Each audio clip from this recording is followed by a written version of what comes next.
Hello అండి. ఇవాళ వచ్చేసి గుత్తి వంకాయ మసాలా కారం అండి. చూడండి ఎలా ఉందో. పప్పులోకి, సాంబార్లోకి, వేడివేడి అన్నంలోకైనా బాగుంటుందండి. ఇలా ఉట్టి వంకాయనే తినేయచ్చండి. చాలా టేస్టీగా ఉంది. చాలా యమ్మీ అండి. నచ్చితే మీరు కూడా ట్రై చేయండి. ఇంకా ప్రాసెస్లోకి వెళ్ళిపోదాం. ముందుగా వంకాయల్ని తీసుకొని ఇలా వాష్ చేసుకొని మధ్యలోకి కాట్లు పెట్టుకోవాలండి 4 సైడ్స్. తర్వాత స్టవ్ మీద ప్యాన్ పెట్టుకొని ఆయిల్ వేసుకోవాలి. ఆయిల్ వేడయ్యాక ఈ వంకాయలు కట్ చేసి పెట్టుకున్న వంకాయల్ని ఇందులో వేసుకోవాలండి. కొంచెం మగ్గాలి లోపల పచ్చి పోయే వరకు. ఈ వంకాయలు కొంచెం మగ్గేలోపు ఇందులోకి మసాలా ప్రిపేర్ చేసుకోవాలి. ఈ మసాలా కోసం వేరే ప్యాన్లో ధనియాలు, కొంచెం మినపప్పు 1 టీ స్పూన్ అంతా, 1 టీ స్పూన్ పల్లీలు, నువ్వులు, జీలకర్ర ఇవన్నీ వేసుకొని లైట్గా ఫ్రై చేసుకోవాలి. సన్న మంట మీద వేయించుకోవాలండి మసాలా కోసం. ఇది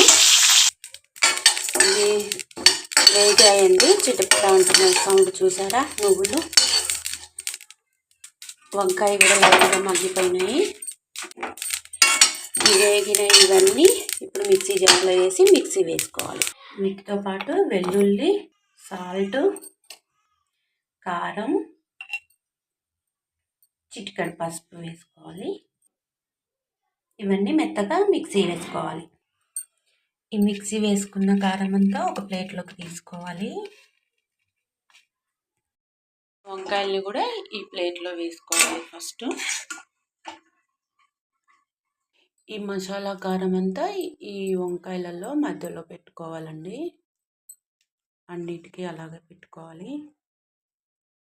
ఈ వంకాయలకి ఇలా పెట్టుకున్నాక స్టవ్ మీద వెడల్పాటి ప్యాన్ పెట్టుకొని కొంచెం జీలకర్ర, ఆవాలు, కరివేపాకు వేసుకోవాలి. ఇప్పుడు ఈ మసాలా పెట్టుకున్న వంకాయల్ని ఒక్కొక్కటి ఇలా వేసుకోవాలి.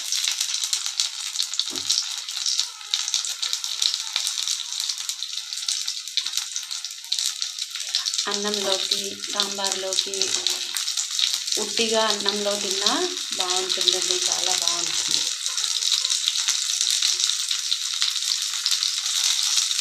మిగిలిన ఈ కారంని, కారపొడి అంతా ఈ పైన చల్లేద్దాం. చివరిగా పైన కొంచెం చిటికెడు పసుపు వేసుకోవాలి. వంకాయ మసాలా కారం రెడీ అయిపోయిందండి.